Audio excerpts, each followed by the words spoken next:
Assalamualaikum warahmatullahi wabarakatuh. Perkenalkan, nama saya Rizky Aditya Azahra dari Fakultas Tarbiyah dan Keguruan Prodi Pendidikan Bahasa Inggris dengan nomor NIM 2120205065. Di kesempatan kali ini, saya dan teman-teman saya akan menyampaikan sebuah materi yang berjudul Sejarah Studi Islam. 1. Pengertian pendekatan sejarah. Sebelum memperhatikan pengertian dari pendekatan secara utuh, perlu memperhatikan arti dari kata pendekatan itu sendiri. Pendekatan secara etimologi, pendekatan adalah derivasi kata dekat, artinya tidak jauh. Setelah mendapat awalan pe dan akhiran an, maka artinya proses, pembuatan, cara mendekati, usaha dalam rangka aktivitas, penelitian untuk mengadakan hubungan dengan orang yang diteliti, atau metode-metode untuk mencapai pengertian tentang masalah penelitian. Pendekatan dari sudut terminologi adalah cara pandang atau paradigma yang terdapat dalam suatu bidang ilmu yang selanjutnya digunakan dalam memahami agama. Dari keterangan di atas dapat kita pahami bahwa pendekatan merupakan sudut pandang objek, kajian yang akan digunakan dalam mengkaji apa saja yang akan ditelitinya dengan metode ilmiah. Sejarah berasal dari bahasa Arab sajarotun yang berarti pohon. Kata ini berkembang kemudian menjadi akar, keturunan, asal-usul, riwayat, dan silsilah. Dalam bahasa Inggris, kata sejarah dikenal dengan sebutan history, yang berasal dari bahasa Yunani, historia, yang berarti ilmu. Namun, menurut Kamus Besar Bahasa Indonesia atau KBBI, sejarah mempunyai arti asal-usul atau keturunan, contohnya silsilah. 2. Kejadian dan peristiwa yang benar-benar terjadi pada masa lampau, contohnya riwayat, tambo, dan cerita. Yang ketiga, pengetahuan atau uraian tentang peristiwa dan kejadian yang benar-benar terjadi di masa lampau, contohnya ilmu sejarah. Dari beberapa arti di atas, sejarah merupakan kejadian yang terjadi pada masa lampau, baik yang berkaitan dengan sosial, pendidikan, dan apapun yang benar-benar telah terjadi. Dari hal inilah pendekatan sejarah dalam studi Islam dapat diartikan sebuah sudut pandang objek kajian yang akan diteliti secara ilmiah dengan berdasar sejarahnya. Tentunya, sejarah yang diangkat ke permukaan adalah sejarah terkait kajian Islam yang menjadi objeknya. Dalam menyatakan teori pendekatan sejarah, dalam meneliti harus benar-benar kukuh agar tidak terjadi munculnya teori pendekatan lainnya.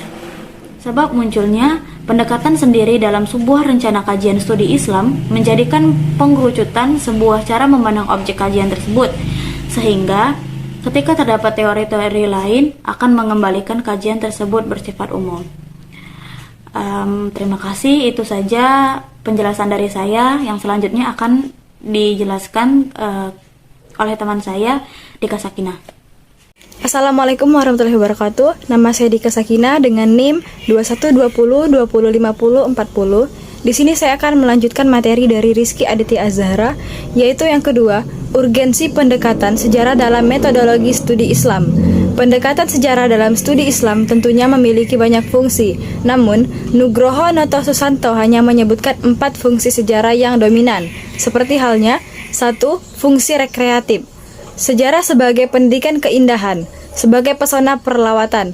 Hanya pada fungsi rekreatif ini menekankan pada upaya untuk menumbuhkan rasa senang untuk belajar dan menulis sejarah. Kalau yang dipelajari berkaitan dengan sejarah naratif dan isi kisahnya mengandung hal-hal yang terkait dengan keindahan, dengan romantisme, maka akan melahirkan kesenangan estetis. Tanpa beranjak dari tempat duduk, seseorang mempelajari sejarah dapat menikmati bagaimana kondisi saat itu. Jadi, seolah-olah seseorang tadi sedang berkreasi ke suasana yang lalu. Yang kedua yaitu fungsi inspiratif. Fungsi ini terkait dengan suatu proses untuk memperkuat identitas dan mempertinggi dedikasi sebagai suatu bangsa, dengan menghayati berbagai peristiwa dan kisah-kisah kepahlawanan. Memperhatikan karya-karya besar dari para tokoh akan memberikan kebanggaan dan makna yang begitu dalam bagi generasi muda. Karena itu, dengan mempelajari sejarah akan dapat mengembangkan inspirasi, imajinasi, dan kreativitas generasi yang hidup sekarang dalam rangka hidup berbangsa dan bernegara. Fungsi inspirasi juga dapat dikaitkan dengan sejarah sebagai pendidikan moral. Sebab setelah belajar sejarah, seseorang dapat mengembangkan inspirasi dan berdasarkan keyakinannya dapat menerima atau menolak pelajaran yang terkandung dalam peristiwa sejarah yang dimaksud. Kaitannya dengan fungsi inspiratif, C.P. Hill juga menambahkan bahwa sejarah dapat menumbuhkan rasa ingin tahu terhadap perjuangan dan pemikiran serta karya-karya tokoh pendahulu. Yang ketiga yaitu fungsi instruktif, yaitu sebagai alat bantu dalam proses pembelajaran. Dalam hal ini, sejarah dapat berperan dalam upaya penyampaian pengetahuan dan keterampilan kepada subjek belajar. Fungsi ini sebenarnya banyak dijumpai, tetapi nampaknya kurang dirasakan atau kurang disadari, karena umumnya terintegrasi dengan bahan pelajaran teknis yang bersangkutan. Yang keempat yaitu fungsi edukatif.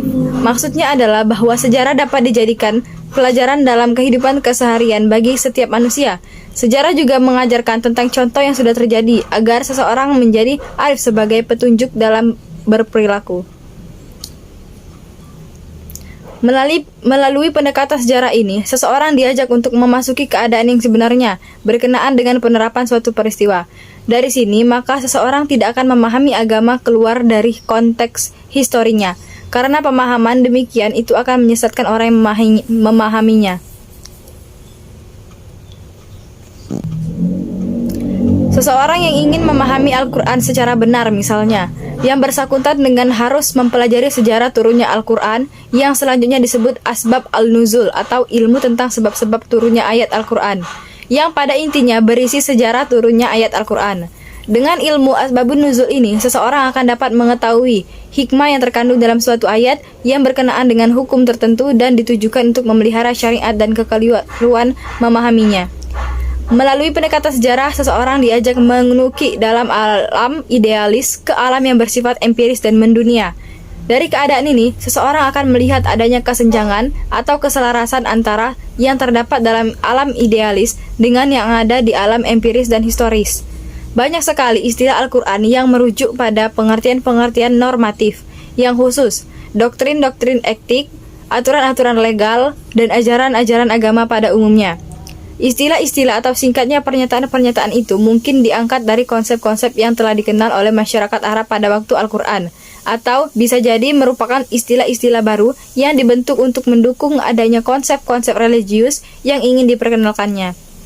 Yang jelas, istilah itu kemudian diintegrasikan ke dalam pandangan dunia Al-Quran, dan dengan demikian lalu menjadi konsep-konsep yang otentik.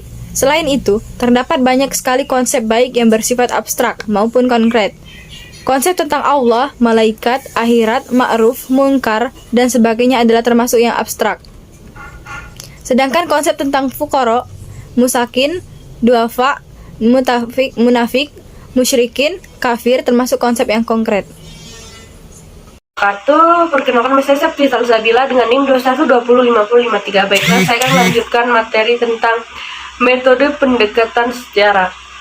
Tata cara dalam menggunakan pendekatan sejarah, penelitian tentu harus menyadari sebagai bahan pokok di dalamnya, sehingga harus mengetahui bahwa dalam penggunaan pendekatan sejarah beberapa implementasi dari tahapan kegiatan yang tercangkup dalam metode sejarah di antara metode yang dipakai dalam pendekatan kajian Islam antara lain sebagai berikut. 1. Heuristik. Heuristik adalah kegiatan mencari dan menemukan sumber yang diperlukan. Berhasil tidaknya pencarian sumber pada dasarnya tergantung dari wawasan penelitian mengenai sumber yang diperlukan dan keterampilan teknis penelusuran sumber. Berdasarkan bentuk penyajiannya, sumber-sumber sejarah terdiri atas arsip, dokumen, buku, majalah atau jurnal, surat kabar, dan lain-lain. Berdasarkan sifatnya, sumber sejarah terdiri atas sumber primer dan sumber sekunder. Sumber primer adalah sumber yang waktu pembuatannya tidak jauh dari waktu peristiwa terjadi. Sumber sekunder adalah sumber yang waktu pembuatannya jauh dari waktu terjadinya peristiwa. Penelitian harus mengetahui benar mana sumber primer dan mana sumber sekunder dalam pencairan sumber, karena penulisan sejarah ilmiah tidak hanya cukup hanya menggunakan sumber sekunder. Agar pencairan sumber berlangsung secara efektif, ada dua unsur penunjang heuristik harus diperhatikan, yaitu dengan memperhatikan permasalahan-permasalahan yang tersirat dalam kerangka tulisan, bab dan subbab. Peneliti akan mengetahui sumber-sumber yang belum ditemukan. 2. Dalam mencari sumber di perpustakaan, peneliti wajib memahami sistem katalog perpustakaan yang bersangkutan. Sumber untuk penulisan secara ilmiah bukan sembarang sumber, tetapi sumber-sumber itu terlebih dahulu harus dinilai melalui kritik ekstern dan kritik intern. Kritik ekstern menilai apakah sumber itu benar-benar sumber yang diperlukan atau tidak. Apakah sumber itu asli, turunan, atau palsu. Dengan kata lain, kritik ekstern menilai keakuratan sumber. Kritik intern melalui kredibilitas data dalam sumber. Tujuan utama kritik sumber adalah untuk menyeleksi data sehingga diperoleh fakta. Setiap data sebaiknya dicatat dalam lembar lepas sistem kartu agar memudahkan pengklasifikasiannya berdasarkan kerangka tulisan. Dan selama waktu yang lama, Islam secara tidak langsung mengukir sejarah dan menjadi bagian dari studi Islam. Di antara pokok ajaran Islam yang berasal dari sejarah diantaranya adalah konsep Khulafa al-Rasyidin, bangunan Islam klasik, tengah, dan modern, hasil karya Khalifah al-Mansur yakni al-Muwatta. Kitab hadis sebagai kumpulan hadis yang populer saat ini, sejarah politik seperti adanya piagam Madinah, perdagangan di era Nabi Muhammad, demikian juga filsafat Islam, kalam fikih, usul fikih juga merupakan produk sejarah. Sehingga banyak hal dari aspek sunnah Nabi, politik, ekonomi, hingga hukum Islam telah terisi oleh sejarah. Hal inilah perlu adanya penelitian dengan pendekatan sejarah. Namun yang harus diketahui dan diperhatikan, penelitian ini tidak menggoyahkan isi kandungannya dari objek kajian. Hanya saja sebagai lebih mengkaji kebenaran yang ada di dalam ajaran Islam. Hal ini tentunya sebagai contoh saja betapa sejarah tidak dapat terlepas dari kajian Islam. Tentunya kejadian-kejadian yang menjadikan pengaruh dalam sebuah kajian dalam praktek ajaran Islam. Baiklah, hanya inilah penyampaian dari kelompok kami. Saya akhiri. Wabillahi taufiq wal hidayah. Wassalamualaikum warahmatullahi wabarakatuh.